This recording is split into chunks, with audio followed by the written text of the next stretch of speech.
នេះជាការបង្ហាញទៅលើទីរក់មួយ14សប្តាហ៍ហើយគាត់ជាកូនដំបូងក្នុងវ័យ22-23ឆ្នាំដែលមិននឹកស្មានថាការមកមើលអេកូនេះ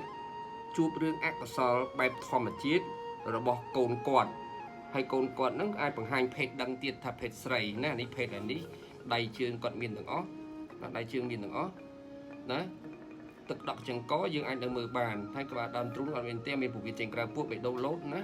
ហើយឆ្អឹងខ្នងមានពីរជួរហើយបន្តមកចកាតែអកុសលអីនេះយើងមើលទម្រង់មុខគាត់វាខុសប្រកដីណាយើងឃើញកពិតចំោះអត់មានហើយតបមកលយសាច់ខួរក្បាលឡើងទៅលើអត់ឃើញឆ្អឹងរលាកក្បាលនេះក្របដណ្ដប់ពីលើនេះឥឡូវយើងចង់មើលតាម CD 4D តើយើងមើលទៅឃើញវាម៉េចយើងដាក់ឃើញហើយចាញ់ហើយ CD 4D នេះ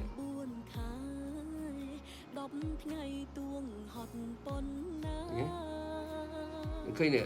4D CD នេះយើងឃើញមុខកូនគាត់ណានេះដៃគាត់ទាំងពីរមកគុំជោគនេះដូចយើងសាពះអញ្ចឹងណានេះផ្ទៃតម្រង់មុខគាត់អញ្ចឹងនេះសាច់ខួរក្បាលនៅពីលើនេះបាទនេះស្មាមកអញ្ចឹងស្មាអញ្ចឹងនេះក្បាលពោះនេះទងផ្សិតណាយើងឃើញហើយយើងនេះឃើញជើងមកសដោកមកអញ្ចឹងចុងជើងទល់គ្នាដាក់រៀបដៃទាំងដៃទល់គ្នា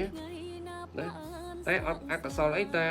ក្បាលរលាកក្បាលនេះអត់មូលបាទនេះក៏ពិតអា 2D នេះហៅ 2D យើងឃើញនេះចំមោះភ្នែកណាបាទនេះដៃជើងអញ្ចឹងនេះរូប 2D ពណ៌សខ្មៅនេះរូប color ពណ៌ក្រហមហ្នឹងគឺនេះរុនផ្សិតនេះដៃមកធ្វើអញ្ចឹងគាត់កំពុងតែដេកណាបាទកំពុងដេកអញ្ចឹងអាហ្នឹងរូប 2D អញ្ចឹងរាល់ទាំងអស់យើងគួរតែប្រយ័ត្នតាមពិតពេទ្យណាត់មើលលើកទី1គឺក្នុងចន្លោះ6អាទិត្យទៅ7អាទិត្យម្ដងទៅលើកទី2អាច13អាទិត្យទៅ14អាទិត្យម្ដងទៀតមកពេលហ្នឹងវាអាចដឹងថាកូនហ្នឹងមិនប្រក្រតីដូចកូនគាត់អញ្ចឹងយើងនឹងគិតគូរថាតើយើងទុកការវិវត្តដល់គ្រប់ខែកើតអាចព្យាបាលជាបានអត់បើព្យាបាលជាយើងទុកបើព្យាបាលមិនជាទេយើងត្រូវបញ្ឈប់ការវិវត្តរបស់គាត់អញ្ចឹងអាស្រ័យទៅលើជីវភាពស្ថានភាពនិងការមានកូនយូរឆ្នាំតិចឆ្នាំអ្នកខ្លះការយូរឆ្នាំទៅក្រមានកូនអញ្ចឹងគាត់គិតថាគាត់ចង់ទុកនឹងរបស់គាត់ថាគាត់មិនចង់ទុកទេនេះតងសិលលើក្បាលពួកគាត់ចេញមកអញ្ចឹងបាទណានឹងរឿងអាស្រ័យទៅលើការពិភាក្សាគ្នាហើយជាមួយនឹងពេទ្យជំនាញជាច្រើននៅក្នុងមន្ទីរពេទ្យនេះគ្រាន់តែជាបន្ទប់ពិគ្រោះជំងឺមើលអេកូធម្មតាដើម្បីបញ្យល់ថាកូនងាគាត់ហ្នឹងអត់មានឆ្អឹងរលាកក្បាលគ្របពីលើភាសាបច្ចេកទេសពេទ្យវិទ្យាសាស្ត្រគេថាអាណង់សេហ្វាហ្នឹងគឺជាផ្នែកទីរក់ហ្នឹងអត់សាងសង់ខួរក្បាលពីកំណើតដោយសារធម្មតាជាទូទៅគឺអាហារដែលខ្វះជាងគេគឺ folic acid ឬក៏ acid folic ហ្នឹងនៅពេលដែលយើងអត់បានត្រៀមញ៉ាំមុន